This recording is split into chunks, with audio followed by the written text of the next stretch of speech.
Here's a thought. What if the most effective form of self-love isn't what you'd expect?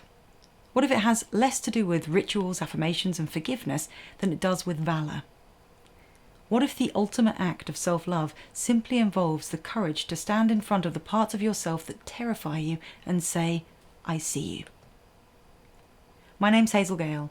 I'm a therapist turned author and co-creator of the Betwixt app, and this video is for anyone who's ever wondered how to love the most unbearable, unthinkable, unacceptable parts of their own being. Some of the oldest stories we know, Eros and Psyche, Beauty and the Beast, the Hunchback of Notre Dame, begin with a dreadful creature, mysterious and terrifying and other.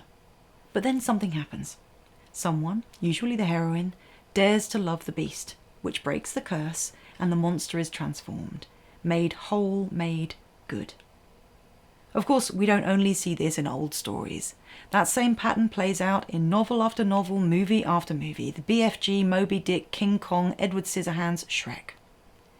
Stories where the quote-unquote monster is lovingly revealed to be more human than the humans who feared it get told over and over again. It's perhaps the simplest archetypal story arc of all. Radical acceptance creates the possibility of change. Or, love heals. Why does this storyline move us so much?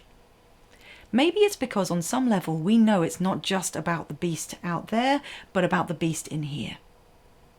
When we watch a monster become lovable, something in us breathes a sigh of relief. We're rehearsing in story form a transformation we long for inside ourselves. To take the parts of us that feel unworthy or unacceptable and see them embraced instead of exiled. Neuroscience even shows us that when we witness a story of any kind, our brains light up as if we are going on that journey, as if we are the protagonists, meaning that with a Love Heals story, we get to practice integration by proxy. A similar thing happens when we engage with underdog stories. Million Dollar Baby, Rocky, The Shawshank Redemption. We root for the character the world sees as least worthy because deep down we hope that our own rejected parts might turn out to be winners too. These stories will enthrall us for as long as there's shadow work to be done. In other words, until the end of time. The Jungian shadow self, as in the collection of repressed traits, instincts, emotions and memories within each of us, continues to accumulate stuff over the course of our lives. Anything can go in there, from shame and humiliation to standout strengths and feelings like love and joy. The only rule when it comes to something's relegation to the shadow is that it doesn't fit with the image of self that we think we have to maintain in order to feel safe or loved or simply to survive. The shadow is the anger we're told was too dangerous, the need we were taught was selfish, the creativity, wildness, sexuality, ambition or tenderness we feared might get us hurt. People usually think of shadow work as a painful process of uncovering personal flaws, inner ugliness that we've locked away for good reason. And sometimes that will be the case. But more often than not, our shadow selves seem ugly only because we have forced them into the dark where anything can look scary. However, as the dragon taught us, that fear is a signpost. It marks a threshold we must cross if we want to lay our hands on the treasure beyond. The threat of the shadow beast is what stands between a fractured self and an integrated whole. But this monster makes tracks in the outer world as well as the inner, because whatever we won't face in ourselves, we end up facing in the external world. When we refuse to acknowledge our shadow, we project it. We perceive the beast in reality around us, because we can't bear to witness it within. If you care to look, it's easy to see that the traits we hate most in other people, the ones we mock online, cancel or rage against, are almost always the ones we refuse to see in ourselves. Social media is one huge projection machine, with every comment section a hall of mirrors. But projection isn't limited to obviously beastly traits. When we reject our own femininity, for example, we fall into misogyny.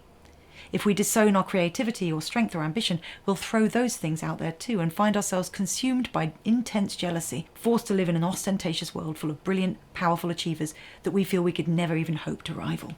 Ultimately, what we demonize in ourselves will be fated to suffer in others, and whether we feel repulsion, rage, envy, fear, or simple shame when we look at these other people flaunting what we've worked so hard to bury, that discomfort, that ugly, ugly feeling we get, is the growl of the beast asking to be recognized. In Beauty and the Beast transforms because Beauty chooses to see him and love him as he is, Similarly, in the myth of Psyche and Eros, Psyche's fear of the terrible monster she initially believes to be holding her captive melts into love when she dares to shine a light on his true face. Reading these motifs through a psychological lens, the message is simple, if not easy to follow. We cannot integrate what we refuse to see, so we must brave a look. Seeing, accepting and loving the parts of ourselves that are hard to love doesn't, however, mean indulging in destructive urges. Acceptance is not the same as submission. It doesn't mean obeying the beast. It means giving it a chair by the fire so we can finally hear what it's been trying to say. At first, at least, loving our inner monsters is a matter of creating space for them. To take the opportunity to feel and listen to our emotions, rather than numbing them or rushing on to the next thing. To give ourselves grace and permission to process difficult experiences such as grief and loss and heartbreak and anger over time. To welcome the wilder urges and instincts, the old wounds, the questionable ideas and unmet needs back into the fold by allowing them just a little attention.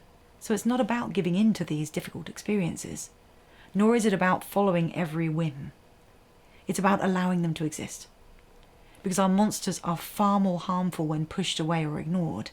They have more agency, more power, and more control from the shadow than they can ever have when we accept them as a part of us. Most importantly, only once invited back in can those exiled aspects of ourselves begin to work with us rather than against us, using their strengths and abilities to move us forwards, to move us towards a better self, rather than continually regressing to a problematic past or pattern. Now that all sounds great in theory, but the trickiest part is this. How are we supposed to open the door to these inner beasts if we've been denying them up until now, if we don't even know that they exist? Well, one way is to pay attention to what we rail against, what we criticise or hate in others. Our projections will lead us to our shadow beasts for sure. What are the traits you find most insufferable in other people, the most irritating, obnoxious or rude? Here's the kicker. No trait is off the table for any of us. Even the most intelligent of people say something stupid from time to time. The kind can still be mean, the modest still pride themselves on something they do, and there is not a person alive who has never acted selfishly or greedily. All these things are innate parts of being human. So whenever we find ourselves seething or grimacing to witness someone else's behaviour, it's a good idea to pause and take a look in the mirror. We may well have our own beast to behold. But projection isn't the only signpost. The truth is that none of us will ever fully know our shadow selves. For every monster we let back in, there are tens, hundreds, maybe even more waiting in the dark. And that's okay. Shadow work is not a computer game to complete and then replace with the next shiny title. Instead, it's a way of life. And the universal key to accessing and integrating our various monsters is, bear with me here, pain. As Clarissa Pinkola Estes writes in this beautiful passage, the doors to the world of the wild self, aka the shadow and all of its potential, are few but precious. If you have a deep scar, that's a door. If you have an old story, that's a door. If you love the sky and the water so much you almost cannot bear it, that's a door. If you yearn for a deeper life, a full life, a sane life, that's a door. In short, your emotions will show you the way. I've found myself close to tears a number of times while researching these videos. Not all of the monsters get to me, but a couple of them do every time I read through my notes. Why? Because those ones touch something within me that still feels raw. It still needs a bit of work. Those will be the monsters I take to therapy, journal about, think about, talk about with friends, because my emotions have told me that there's something in them that I'm yet to process fully. Something I'm yet to see. When it comes to living a bigger, fuller life, pain is our most important teacher. But before you run for the hills, this doesn't mean signing up for a life of discomfort. It's closer to the opposite, actually, because just as with the beasts and monsters we're talking about, pain itself rings louder and more devastating when we try not to feel it than it does when we let it in. I'm not, though, going to tell you to quote-unquote welcome all pain here, because that kind of flippant BS isn't going to help anybody. But I do believe we can benefit from the decision to be less afraid of it, less avoidant where we can. Sometimes all it takes is 5 seconds to stop and say to yourself, right now, I'm feeling shame. Or I'm noticing a feeling of fear. You can, of course, breathe into your emotions, sit with them for longer, write about them, talk about them, paint them, sing them if you want. But it's important to remember that you don't have to do any of these things right away. However you engage with them is fine. And it's important to remember that you don't have to do any of these things right away. Numbing and distraction are not good long-term strategies, but sometimes they're needed at first, when the feeling is too big or your life is too busy. So please don't beat yourself up for habits of avoidance either. You have all the time in the world to welcome your beasts back home. So for now, I'd just like to leave you with a few of the gifts the shadow beast has to offer for if and when you choose to engage with it. Imagine for a moment that you're holding a small lantern as you walk through a dark landscape. To your left, a river flows, deep and slow. To your right, moorlands or fields scattered with trees. A crescent moon hangs low in the sky. The air is cool but not cold, and threaded with the comforting scent of the wild. Up ahead, standing on the river's verge, you can see the faint outline of a creature, your creature.